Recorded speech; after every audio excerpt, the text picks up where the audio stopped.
Baik, yang terhormat Bapak Dr. Taufan Maulani SE AKMM dan sahabat-sahabat semua mahasiswa-mahasiswi Setiami AA 98. Assalamualaikum warahmatullahi wabarakatuh. Salam sejahtera untuk kita semua. Om Swastiastu, Namo Buddhaya, dan salam kebajikan. Saudara-saudara sekalian, teman-teman mahasiswa, pada sore hari ini atau sudah malam waktu Indonesia Timur, kami mencoba mempresentasikan dari kelompok 8 dengan topik kepemimpinan publik privat. Penuh harapan diskusi kita ini akan dapat menambah wawasan atau menambah ilmu dan pengetahuan kita bersama. Tentu tidak lepas dari bimbingan Bapak Dr. Taufan Maulamin. Kalau nanti ada kekeliruan atau kesalahpahaman dari kelompok 8, kelompok kami ini, mohon kami diingatkan atau mohon kami dibantu untuk meluruskan. Kami dari kelompok 8 terdiri dari saya sendiri Sangat Tuari Tonga, Bapak Albert Naibaho, Ibu Afi Ulandari, Ibu Feibe Brigitte, Bapak Agus Romdoni, dan Bapak Mario Wilson. Kami akan coba presentasikan sesuai dengan topik kepemimpinan publik dan privat. Untuk selanjutnya, saya serahkan sama Ibu Afi. Silahkan Ibu. Oke, terima kasih Pak Sangap. Pembahasan pertama akan dibawakan oleh Ibu Feibe. Silakan Ibu. Terima kasih Pak Sangap sama Bu Afi. Kita masuk pada definisi kepemimpinan publik dan private. Kepemimpinan merupakan salah satu faktor yang sangat menentukan dalam pengembangan dan kemajuan dari sebuah organisasi. Ada dua bentuk kepemimpinan yang akan kita bahas di sini.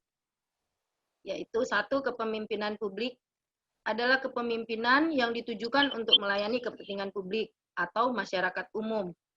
Bukan untuk mencari keuntungan, karena organisasi ini merupakan bagian atau elemen dari komitmen sebuah negara untuk memberikan layanan kepada warganya.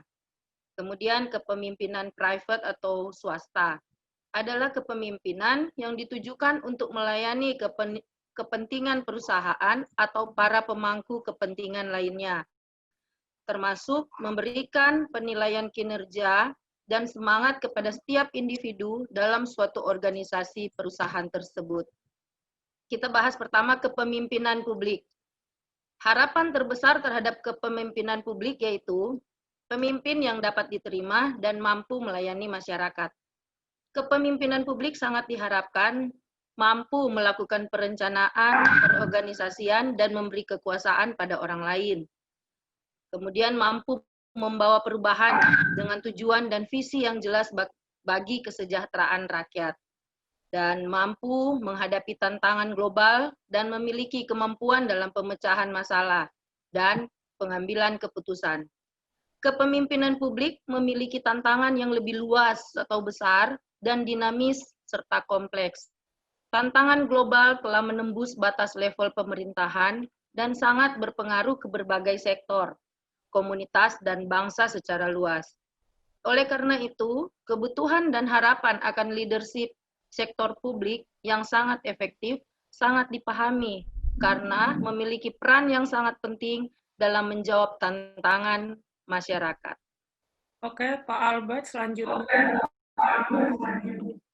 Terima kasih atas kesempatan yang diberikan kepada saya, Bu Afi. Selamat malam, Pak Taufan. Selamat malam, teman-teman sekalian. Saya akan melanjutkan pembahasannya tantangan kepemimpinan publik. Kepemimpinan publik membutuhkan pemimpin yang siap melayani dan menghadapi tantangan, tapi tidak melanggar aturan organisasi atau pemerintah untuk mengejar keyakinan mereka sendiri. Kepemimpinan publik menciptakan koalisi internal dan eksternal untuk mendapatkan dukungan atas tindakan mereka. Kompleksitas masalah yang dirasakan kepemimpinan publik semakin meningkat di semua sektor. Masalahnya tidak terbatas di satu bangsa, tapi hampir di seluruh dunia ini. Isu yang penting yang mendasari masalah ini kita bisa lihat dari substansi dan prosesnya.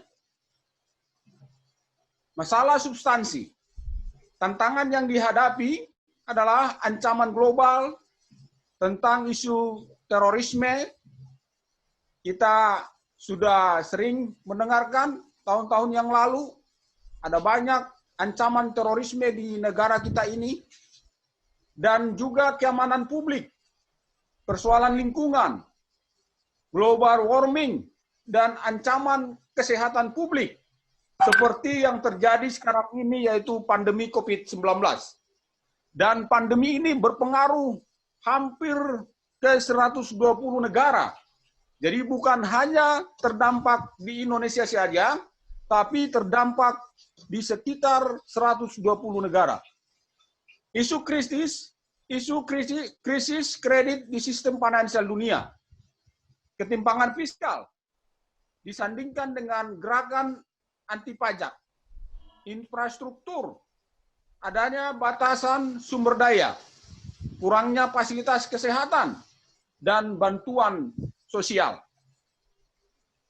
Tantangan demografi, semakin lanjut usia para kelompok orang tua, dan kemunduran generasi pemimpin pemerintah, isu migrasi yang berbasis akulturasi, diskriminasi, dan dislokasi ekonomi.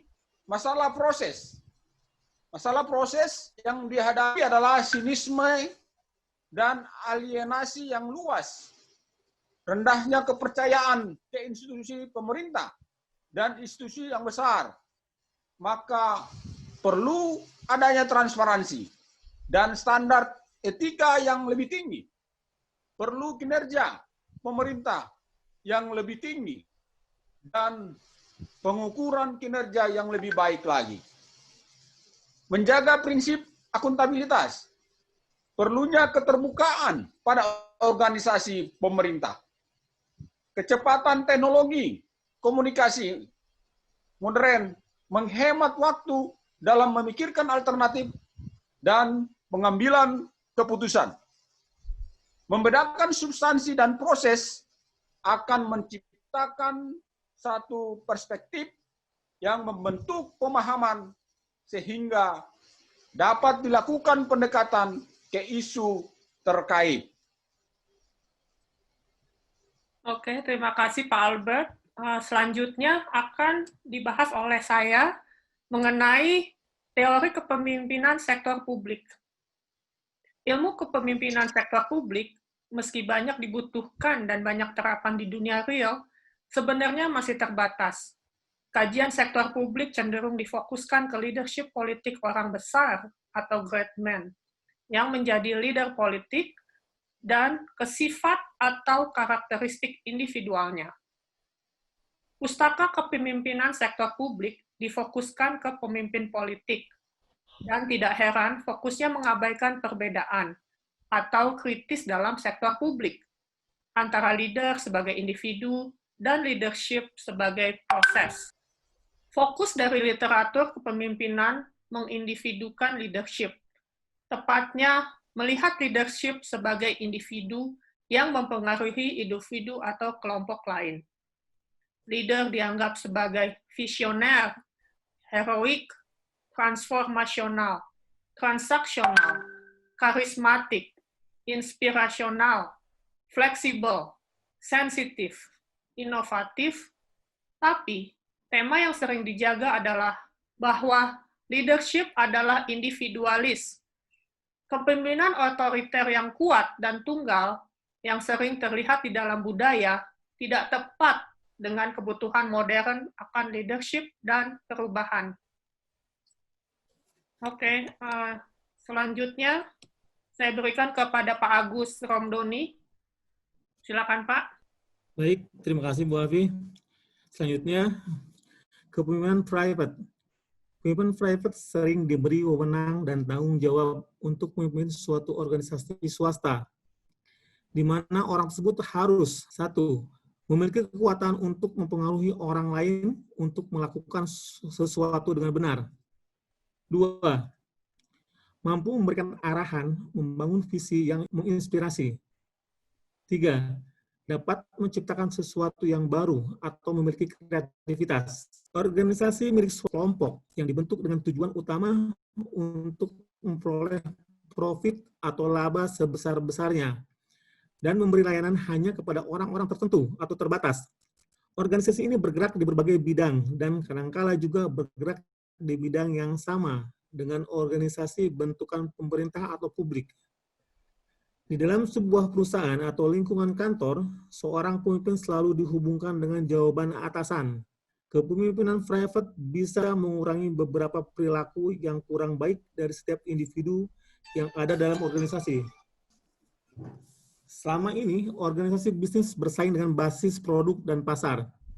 Kondisi ini kemudian berubah, di mana dalam upaya untuk menciptakan keunggulan, bersaing organisasi fokus untuk dapat bersaing dengan basis talenta dan impian, atau talent and dream.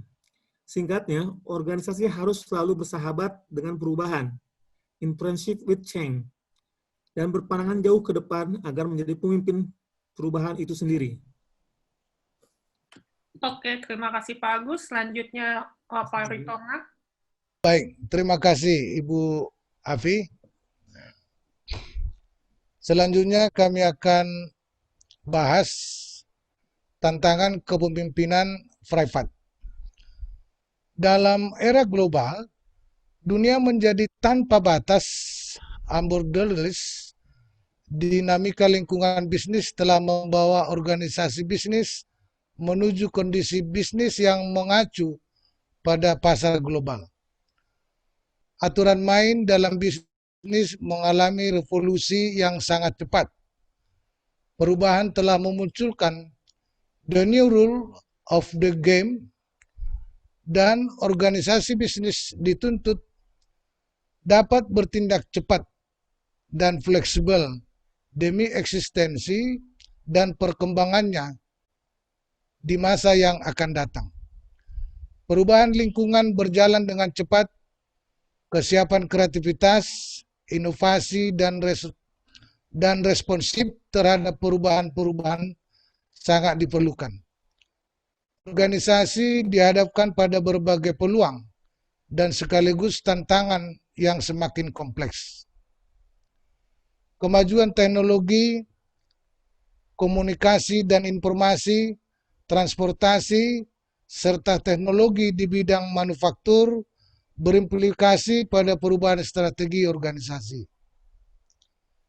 Mobilitas sumber daya menjadi semakin cepat, persaingan dengan basis sumber daya dan kompetensi informasi menjadi instan. Oke. Next, Ibu. Selanjutnya oleh Pak Mario. Monggo Pak Mario. Ya, terima kasih atas kesempatan yang diberikan. Perbedaan lingkungan organisasi publik dan private. Perbedaan dalam organisasi pemerintah dengan organisasi swasta adalah mengenai lingkungan otoritasi.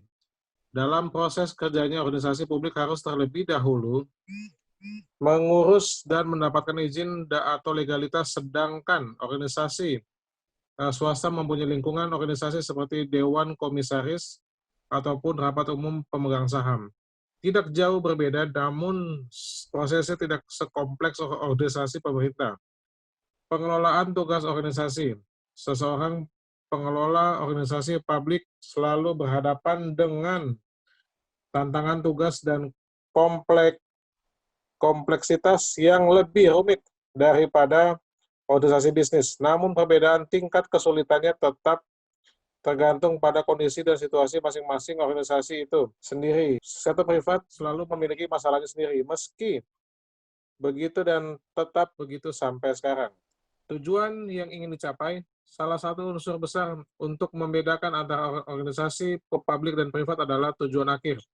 Organisasi publik kesejahteraan masyarakat, sedangkan privat mencari laba atau keuntungan. Sumber dana garis miring pembiayaan, organisasi publik memperoleh sebagian besar untung uangnya dari pembayar pajak dan dari kas negara, sedangkan organisasi privat dari pelanggan yang mau menggunakan jasa dari organisasi swasta tersebut. Sektor publik atau profit menggunakan model sektor privat untuk mencari ide dan solusi leadership. Tantangan yang ada adalah membuat model dan penelitian leadership yang tepat bagi sektor publik. Oke, terima kasih Pak Mario. Silakan Pak Sangap untuk kesimpulannya. Baik, Ibu. Terima kasih. Dari paparan yang disampaikan oleh Ibu Afi, Bapak Albert Naibaho, Ibu Brigitte Peibe, Bapak Mario Wilson, dan Pak Agus Ramdoni, dapat kami simpulkan diskusi kami sebagai berikut. Dari penjelasan di atas, disimpulkan bahwa organisasi pemerintah atau publik tidak dijalankan dengan cara-cara seperti organisasi swasta. Organisasi publik pada dasarnya bertujuan menghasilkan pelayanan terhadap masyarakat tanpa membedakan status dan kedudukannya. Namun hal yang perlu disoroti di sini adalah bahwa hampir semua organisasi publik di Indonesia melupakan asas melakukan pelayanan tanpa diskriminasi. Sudah banyak kasus pelayanan publik cenderung dilakukan dengan alasan-alasan membeda-bedakan pelayanan berdasarkan kolusi, dan banyak oknum pegawai pemerintah yang secara terang-terangan meminta imbalan atas pelayanan yang mereka berikan. Yang kedua, organisasi bisnis ditujukan untuk menyediakan barang dan jasa pada konsumen sesuai kemampuannya membayar, ability to pay. Barang dan jasa tersebut berdasar pada hukum pasar yang berlaku. Demikian yang dapat kami sampaikan paparan kami dari kelompok 8. Yang terhormat Bapak Taufan, itu yang dapat kami sampaikan. Mohon kalau ada pertanyaan atau saran kritik dari teman-teman mahasiswa-mahasiswa lainnya, kami persilahkan. Diskusi kita ini terbuka internal kita. Terima kasih.